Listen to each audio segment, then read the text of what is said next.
Mendung gelap menyelimuti langit Majapahit akibat perselisihan sesama saudara. Banyak terjadi ketidakpuasan dan pertengkaran di antara para kerabat Raja Majapahit. Kerajaan Majapahit mulai rapuh. Salah satu penyebabnya adalah adanya Perang Paregreg yang terjadi bersamaan dengan berdirinya Kesultanan Demak Bintoro yang beragama Islam di pesisir utara Pulau Jawa. Keruntuhan kerajaan Majapahit terjadi ketika para prajurit Majapahit di bawah Prabu Brawijaya Pamungkas bertempur melawan pasukan Demak Bintoro di bawah pimpinan Senopati Agung Kesultanan Demak, yaitu Sunan Ngudung. Senopati Agung Kesultanan Demak Bintoro, yaitu Sunan Ngudung gugur, terbunuh oleh Senopati Agung Majapahit, yaitu Adipati Terung. Kemudian Sunan Ngudung pun digantikan oleh Sunan Kudus. Pasukan Demak di bawah pimpinan Sunan Kudus berhasil mendesak pasukan Majapahit sehingga pasukan Majapahit mengalami kekalahan. Sehingga sejak saat itu pudarlah masa kejayaan Majapahit.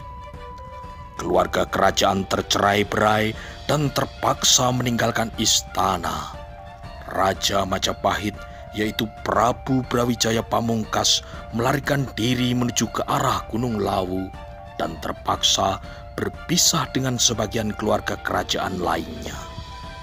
Salah satu putra sang Prabu Brawijaya Pamungkas yang bernama Pangeran Dayaningrat atau disebut juga Adipati Dayaningrat, penguasa Kadipaten Pending Witrodio di kaki Gunung Merapi sebelah tenggara. Dalam suasana kerajaan yang carut marut, terpaksa kehilangan istrinya Dewi Asmoyowati yang meninggal dunia. Kesedihan yang mendalam karena kehilangan istrinya menyebabkan Adipati Dayaningrat jatuh sakit. Tak lama kemudian, Adipati Dayaningrat juga meninggal dunia menyusul kepergian istrinya. Tinggallah sekarang dua orang putra Adipati Dayaningrat, yang sulung bernama Kebo Kanigoro dan yang bungsu bernama Kebo Kenongo.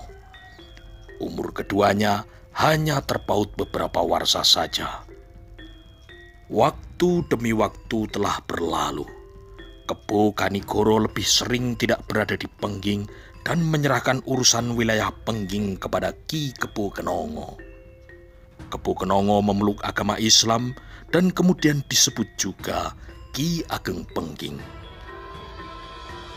Suatu saat Ki Ageng Pengging terkejut ketika kedatangan dua orang tamu utusan dari Sultan Demak Bintoro. Dan dengan hormat Ki Ageng Pengging menemui tamu utusan raja tersebut. Setelah berbincang mengenai berbagai hal, sampailah kedua tamu itu mengatakan bahwa ia mengemban dawuh dalem Kanjeng Sultan Demak Bintoro. Dawuh dalem Kanjeng Sultan Patah memerintahkan Ki Ageng Pengging untuk datang sowan kepada Sultan Demak Bintoro. Kepada kedua utusan itu, Ki Ageng Pengging mengatakan, "Mohonkan ampun pada Kanjeng Sultan, saya belum bisa menghadap Kanjeng Sultan sekarang." "Baik Ki Ageng, akan saya sampaikan kepada Kanjeng Sultan," jawab utusan dari Demak tersebut. Setelah merasa cukup, maka kedua orang utusan itu pun berpamitan. Lalu kembalilah mereka ke kota Raja Demak dan melaporkan hasilnya kepada Kanjeng Sultan Patah. Tidak jauh dari daerah Pengging, di arah utara, di desa Tingkir, di kaki Gunung Merbabu, Ki Ageng Tingkir, kakak iparnya sekaligus sahabatnya, menjadi cemas mendengar penolakan Ki Ageng Pengging terhadap utusan raja tersebut. Dan bergegaslah Ki Ageng Tingkir menuju Pengging. Betapa senangnya Ki Ageng Pengging kedatangan kakak iparnya. Tapi mukanya berubah menjadi sedih ketika Ki Ageng Tingkir berkata, "Adi, aku mendengar kabar Adi Mas menolak panggilan Kanjeng Sultan Demak. benarkah?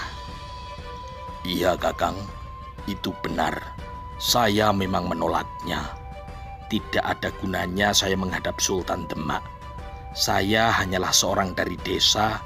Tidak pantas apabila saya menghadap Kanjeng Sultan Demak Bintoro yang besar, jawab Ki Ageng Pengging. Jangan begitu Adimas. Tidak ada salahnya Adi menghadap Kanjeng Sultan ke Demak.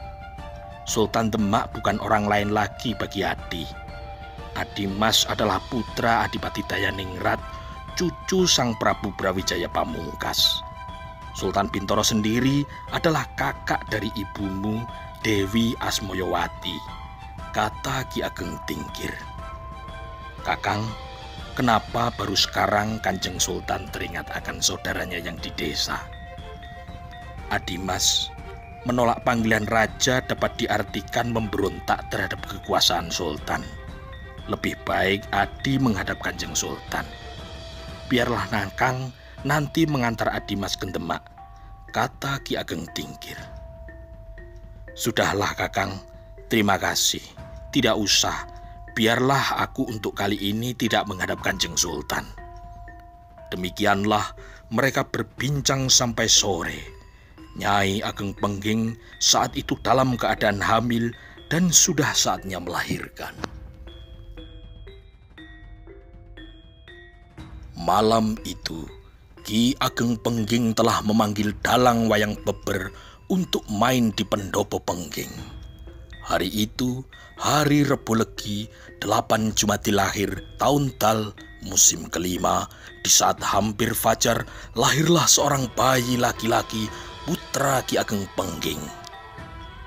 Kakang, sudilah Kakang memberi nama pada anakku ini, pinta Ki Ageng Pengging kepada kakaknya, Ki Ageng Tingkir. Baiklah Adimas, anakmu ku beri nama Mas Karebet. Nama Karebet artinya adalah wayang beber, karena lahirnya bertepatan dengan pertunjukan wayang beber, jawab Ki Ageng Tingkir. Terima kasih Kakang. Selama 3 hari, Ki Ageng Tingkir berada di Pengging, berbincang-bincang sambil melihat dan menimang Mas Karebet dengan sukacitanya.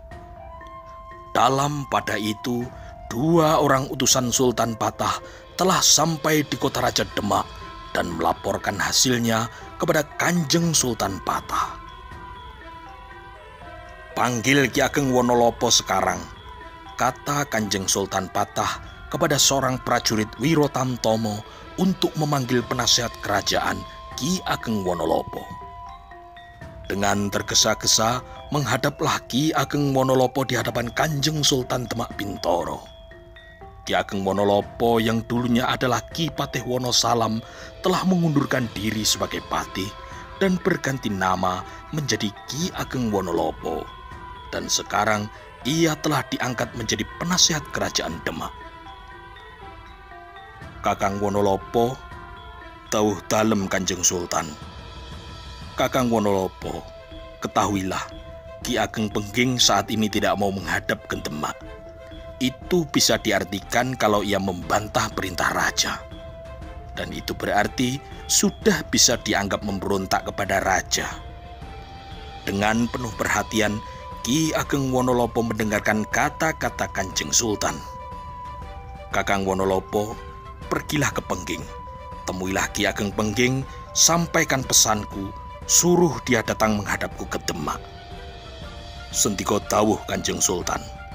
Berangkat secepatnya Kakang, lalu hasilnya segera Kakang laporkan padaku. Ki Ageng Wonolopo mengerti dengan jelas maksud Kanjeng Sultan Bintoro. Ia mohon diri dan segera mempersiapkan untuk pergi ke Pengging dengan 4 orang prajurit Demak. Meskipun usia Ki Ageng Wonolopo telah lanjut, tapi ia masih tangkas untuk melakukan perjalanan ke daerah Pengging. Perjalanan dari Demak menyusuri tepi Sungai Tuntang menuju ke arah selatan, lalu berbelok ke arah matahari terbenam. Jauh sebelum sampai di Rawa, rombongan berbelok ke selatan. Di kejauhan tampak Gunung Telomoyo dan Gunung Merbabu. dan langkah kaki mereka terus menuju ke daerah Pengging yang berada di kaki Gunung Merapi. Setelah sampai di Pengging, Ki Ageng Wonolopo langsung menuju ke pendopo Pengging, mengutarakan maksudnya untuk menemui Ki Ageng Pengging. Ki Ageng Pengging menyambut kedatangan tamunya, utusan dari Demak itu dengan penuh rasa hormat. "Selamat datang di Pengging, Ki Ageng Wonolopo. Silakan duduk." "Terima kasih, anak Mas Pengging." Setelah beristirahat sejenak, sampailah Ki Ageng Wonolopo menerangkan tujuannya untuk menemui Ki Ageng Pengging. Semua yang diperintahkan oleh Kanjeng Sultan Bintoro telah disampaikan semuanya. Anak Mas Pengging dipersilahkan sowan ke Keraton Demak menemui Kanjeng Sultan Patah. "Ki Ageng Wonolopo, saya mohon maaf, saat ini saya belum dapat sowan ke Kota Raja Demak." "Berarti anak Mas Pengging tetap tidak mau sowan kepada Kanjeng Sultan?" "Belum, Ki Ageng. Sampaikan permohonan maaf saya kepada Kanjeng Sultan." "Baiklah anak Mas Pengging, saya beri waktu 3 warsa untuk sowan ke Demak. Setelah lewat 3 warsa dan anak Mas Pengging tetap tidak mau datang ke Demak, maka semua tindakan selanjutnya terserah kepada Kanjeng Sultan Patah." "Terima kasih, Ki Ageng." Ki Ageng Wonolopo beserta pengawalnya kemudian mohon pamit dan diantar sampai di luar pendopo. Kembali, Ki Ageng Wonolopo beserta 4 pengawalnya melakukan perjalanan ke arah utara menuju ke Kota Raja Demak. Sampai di Kota Raja Demak, Ki Ageng Wonolopo tidak pulang ke rumah dulu di daerah Wonosalam, tetapi langsung menuju ke Keraton Demak untuk menghadap Kanjeng Sultan Patah. Setelah diterima Sultan Bintoro, maka Ki Ageng Wonolopo menceritakan semua pertemuannya dengan Ki Ageng Pengging, runtut, teratur, mulai dari awal sampai akhir. "Hamba memberi batas 3 warsa. Kalau sudah sampai 3 warsa Ki Ageng Pengging tetap tidak mau menghadap ke keraton, maka hukuman yang harus diterima oleh Ki Ageng Pengging terserah kepada Kanjeng Sultan." "Baiklah Kakang, sebelum 3 warsa, mudah-mudahan Nadimas Kebo Kenongo mau datang ke Kota Raja Demak." Waktu terus berlalu, siang berganti malam, dan malam pun telah berganti menjadi pagi. Tak terasa, waktu sudah berjalan 3 warsa. Dan selama ini, Sultan terus menunggu kedatangan Ki Ageng Pengging. "Oh, penantian yang sia-sia," gumam Kanjeng Sultan Patah. "Biar nanti Kanjeng Sunan Kudus yang menyelesaikan persoalan ini sebagai duta pamungkas." Kanjeng Sultan lalu memanggil salah seorang prajurit Wirotamtomo, dan berkatalah Kanjeng Sultan, "Pergilah 2 orang prajurit ke Kudus.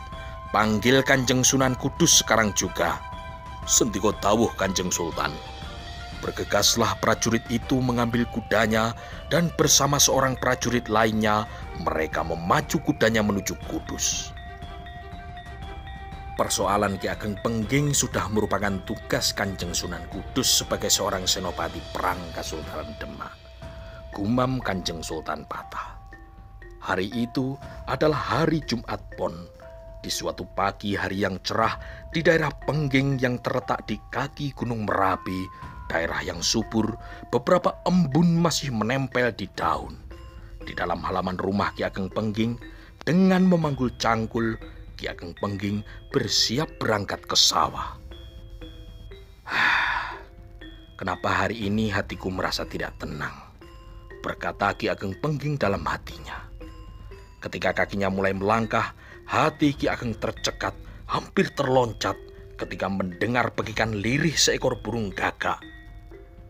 "Kenapa suara burung gagak yang lemah telah mampu mengejutkanku?" gumam Ki Ageng Pengging. Belum juga kakinya keluar halaman, dilihatnya seekor kuda berlari menuju ke arahnya. Ternyata Ki Ageng Pengging pernah melihat orang yang duduk di punggung kuda itu. "Oh, kau Kisana, kau berasal dari desa Tingkir bukan?" tanya Ki Ageng Pengging. "Betul Ki Ageng, saya akan menyampaikan sebuah kabar penting," jawab orang berkuda itu. Masuklah. Terima kasih, Ki Ageng.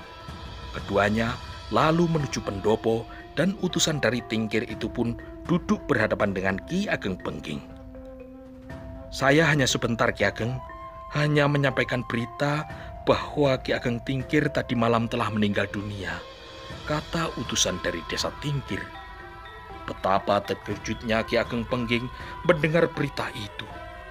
Sesaat mulutnya seperti terkunci, tapi setelah kesadarannya pulih, terdengar beberapa kalimat lirih terucap dari mulutnya. Utusan dari Tingkir pun berdiam diri menunggu perintah dari Ki Ageng. Pulanglah dulu ke Tingkir, aku segera ke sana. Baik Ki Ageng, saya mohon pamit, kata utusan dari Tingkir yang segera berdiri dan berjalan menuju kudanya, lalu dipacunya kembali kudanya menuju ke desa Tingkir.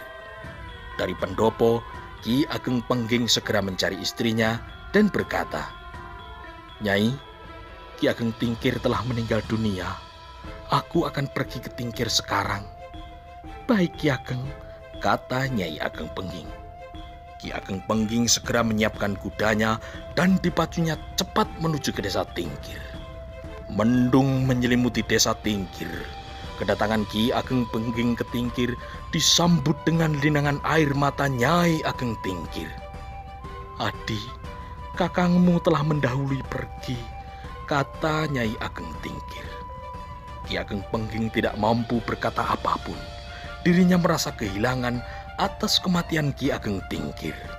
Terlintas dalam ingatannya, selama ini mereka bersama-sama menuntut ilmu, mengalami susah dan senang berdua, dan sekarang Ki Ageng Tingkir telah mendahuluinya. Dilihatnya, Nyai Ageng Tingkir masih berurai air mata. Ki Ageng Pengging berkata dalam hati, betapa sepi hidup Nyai Ageng Tingkir. Upacara pemakaman pun segera dilangsungkan, dan setelah selesai upacara pemakaman, maka Ki Ageng Pengging mohon diri pulang ke Pengging. "Baik Adi, tapi bawalah barang-barang milik Ki Ageng Tingkir yang masih ada," kata Nyai Ageng Tingkir. "Saya tidak akan menyambil, Nyai, tapi saya akan ninggali. Saya nanti yang akan memberi, Nyai," jawab Ki Ageng Pengging. Nyai Ageng Tingkir melihat Ki Ageng Pengging memacu kudanya meninggalkan desa Tingkir dengan sejumlah tanda tanya di hati. "Aku akan diberi apa yang diberikan Ki Ageng Pengging padaku." Sementara itu, Ki Ageng Pengging memacu kudanya menuju Pengging. Hatinya masih merasa kehilangan seorang saudara dan sahabat yang sangat dicintainya. Ketika memasuki daerah Pengging, lari kudanya diperlambat karena setiap bertemu dengan rakyat Pengging, dilihatnya rakyat Pengging mengangguk hormat kepadanya. Rakyat Pengging yang sederhana, mereka petani yang rajin, memang sangat mencintai pemimpinnya, yaitu Ki Ageng Pengging. Pada saat yang sama, di kaki Gunung Muria di sebelah selatan, di daerah Kudus, salah seorang wali Songo yang juga merupakan senopati perang Kesultanan Demak, Sayyid Ja'far Shodiq, yang lebih dikenal dengan nama Sunan Kudus, sedang memberi pelajaran mengaji kepada para santrinya di Panti Kudus. Tiba-tiba, Sunan Kudus melihat ada santri yang bertugas di luar ruangan, berdiri di depan pintu, seakan ingin mengatakan sesuatu kepada Sunan Kudus. Sejenak, Sunan Kudus keluar ruangan dan bergerak menemui santrinya. "Ada apa?" "Ada tamu, Kanjeng Sunan. 2 orang prajurit Wirotamtomo dari kota Raja Demak ingin bertemu dengan Kanjeng Sunan." "Baik, persilahkan dia duduk. Aku akan segera ke sana." Setelah mengangguk hormat, santri tersebut bergegas menemui tamunya kembali. Sunan Kudus kembali memasuki ruangan, memberi pengarahan kepada para santri, lalu berjalan ke pendopo menemui 2 orang prajurit Demak tersebut. Di pendopo telah menunggu 2 orang tamunya, dan Sunan Kudus pun menemuinya, berbicara mengenai kabar keselamatannya. Setelah berbicara panjang lebar, Sunan Kudus selalu berkata, "Ada titah Kanjeng Sultan apa kepada saya?" "Ya Kanjeng Sunan, Dawuh dalem Kanjeng Sultan Bintoro, Kanjeng Sunan Kudus diharapkan datang menghadap Kanjeng Sultan Bintoro sekarang. Jawab salah seorang prajurit Demak. Baik prajurit, kalian berangkatlah dulu. Saya segera menyusul, kata Sunan Kudus. Kemudian kedua prajurit itu pun mohon pamit, mohon diri kembali ke kota Raja Demak.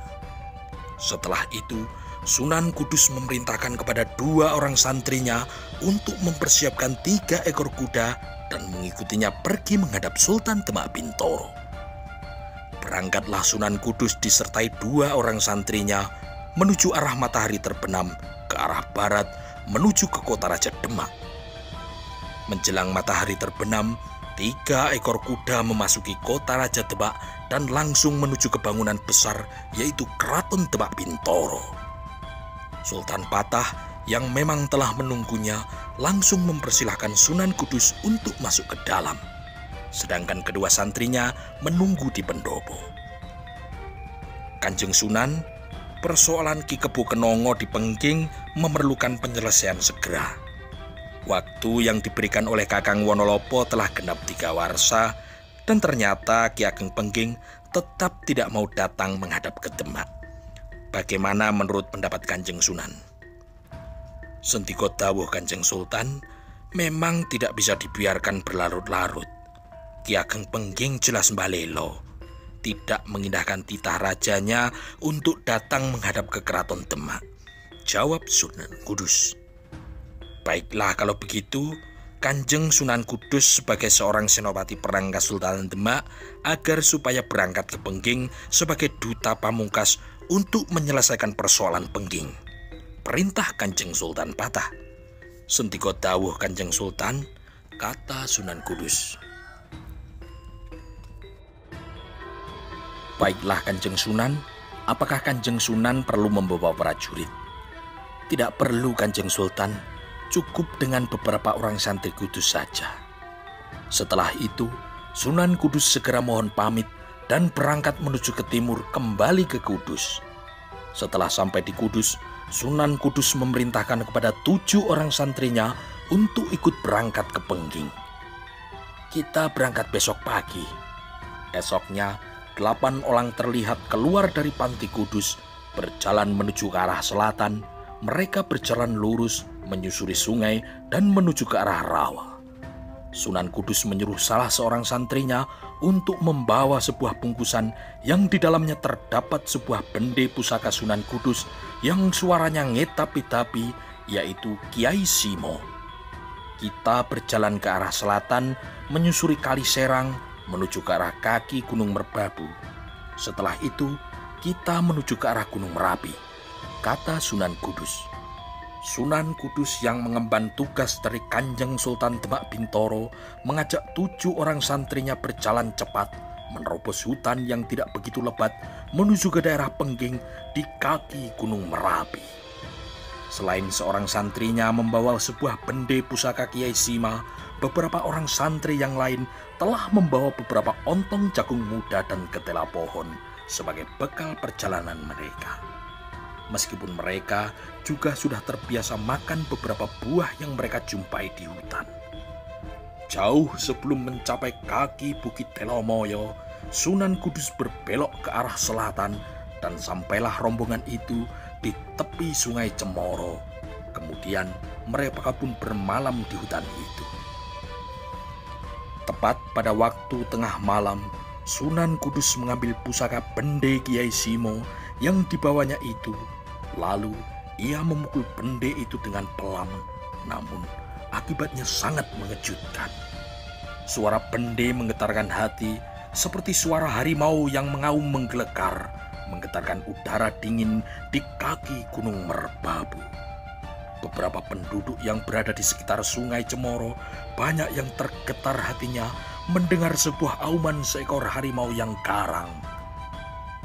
Besok pagi perjalanan kita lanjutkan. Kita jalan terus menuju Pengging, kata Sunan Kudus. Di daerah Pengging, dalam tidurnya, Ki Ageng Pengging bermimpi seakan-akan berjumpa dengan seekor harimau gembong yang sangat besar, mengaum dahsyat hingga Ki Ageng Pengging terkejut dan terbangun.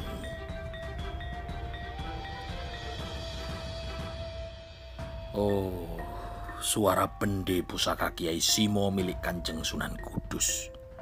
Sudah tiba saatnya.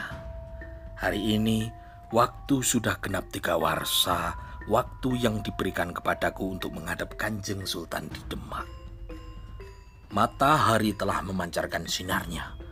Pagi yang cerah, Sunan Kudus berjalan terus ke selatan setelah melewati Kali Pepe, lalu berbelok sedikit menuju ke desa Pengging. Ketika memasuki daerah Pengging, Sunan Kudus berjumpa dengan seorang petani yang sedang menuntun seekor kerbau. "Maaf Kisanak, apakah langgar yang kelihatan itu adalah langgar Ki Ageng Pengging?" tanya Kanjeng Sunan Kudus. "Betul Kisanak, tapi saat ini Ki Ageng sedang berduka karena kakak iparnya yang dari desa Tingkir telah meninggal dunia," jawab petani itu. "Baiklah, terima kasih Kisanak."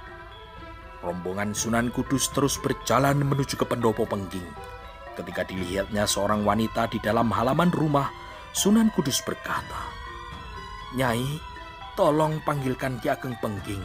Sunan Kudus ingin menemuinya." Perempuan itu lalu masuk ke rumah dan tak lama kemudian Ki Ageng Pengging keluar menemui tamunya. "Silakan duduk Kanjeng Sunan," kata Ki Ageng Pengging dengan penuh rasa hormat. "Terima kasih Ki Ageng," jawab Sunan Kudus, dan mereka pun duduk di amben di pendopo.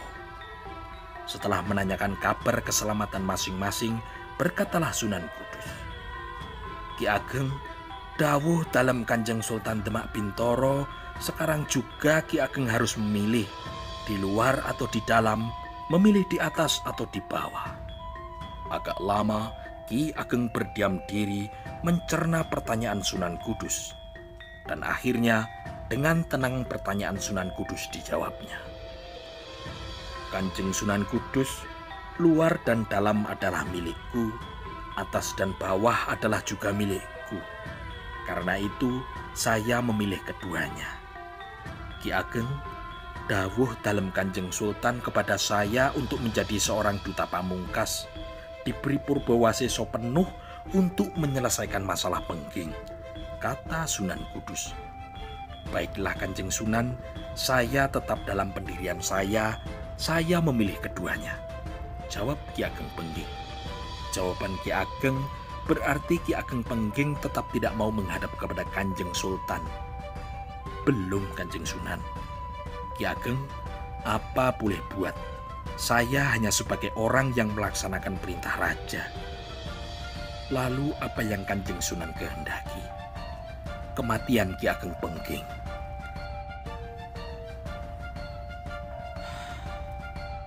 "Kalau itu yang dikehendaki Kanjeng Sultan Bintoro lewat Kanjeng Sunan Kudus, baiklah. Tetapi Kanjeng Sunan harus membuat penyebab adanya sebuah kematian. Karena tidak ada makhluk yang mati sendiri. Hanya satu permintaan saya Kanjeng. Biarlah hanya saya saja yang bertanggung jawab. Jangan sangkut pautkan persoalan saya dengan semua rakyat di Pengging," kata Ki Ageng Pengging. "Baiklah Ki Ageng, saya tidak akan menyangkutkan persoalan ini dengan siapapun, termasuk dengan semua rakyat di Pengging. Saya sudah ikhlas untuk mati Kanjeng Sunan. Silakan Kanjeng Sunan menusuk siku saya." Sunan Kudus mencabut kerisnya dan ia pun menusuk siku Ki Ageng Pengging. Lalu terlihat tubuh Ki Ageng Pengging bergetar dan jatuhlah tubuh Ki Ageng Pengging. Dengan cepat Sunan Kudus melompat ke depan menangkap tubuh Ki Ageng Pengging yang akan jatuh ke bawah. "Kanjeng Sunan, rakyat Pengging tidak bersalah. Bebaskan mereka," ucap Ki Ageng Pengging lirih. "Baik Ki Ageng," jawab Sunan Kudus sambil memeluk tubuhnya. Dan sesaat kemudian Ki Ageng Pengging pun telah meninggal dunia. Perlahan-lahan Sunan Kudus meletakkan tubuh Ki Ageng Pengging di amben, dan perlahan-lahan pula Sunan Kudus bersama para santrinya meninggalkan halaman rumah penguasa Pengging itu. Setelah keluar halaman, Sunan Kudus bersama 7 orang santrinya berjalan cepat menerobos hutan menuju ke arah utara. Di pendopo rumah, Nyai Ageng Pengging yang keluar membawa kendi berisi air minum untuk tamunya hanya melihat tubuh Ki Ageng Pengging yang sudah terbujur di atas amben. Jerit Nyai Ageng mengakibatkan beberapa tetangga mendatangi rumahnya. Sesaat kemudian terdengarlah suara kentongan dipukul keras dengan irama yang cepat dan titir. Di siang hari yang sepi, Pengging diributkan oleh suara titir yang bersaut-sautan. Dan tak lama kemudian belasan orang berkumpul di rumah Nyai Ageng Pengging dan kemudian mereka semua berlarian mengejar pembunuh Ki Ageng Pengging. Ketika mereka memasuki hutan, belasan orang yang mengejar Sunan Kudus terpaksa menghentikan pengejarannya karena dari dalam hutan terdengar suara harimau mengaum dahsyat yang mampu menggetarkan udara Pengging. Puluhan penduduk Pengging lebih memilih kembali pulang ke rumah Nyai Ageng untuk merawat dan memakamkan jenazah Ki Ageng Pengging.